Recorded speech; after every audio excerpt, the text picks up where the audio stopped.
ти вирішила проблему?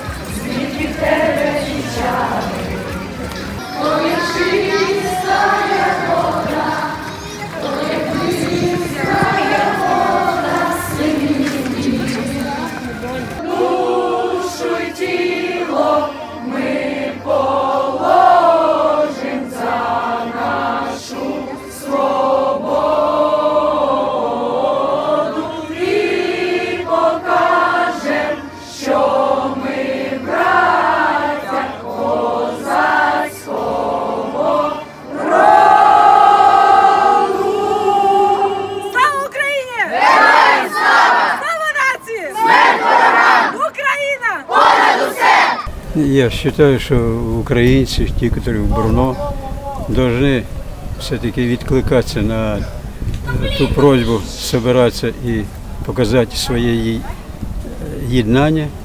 Я давно обіцяв внучці приїхати.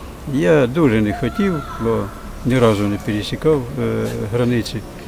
2-3 неділі побуду і вернусь додому. Це я 20 лютого був тут. А 24-го почалася широкомасштабна війна. Я хочу повернутися до себе додому.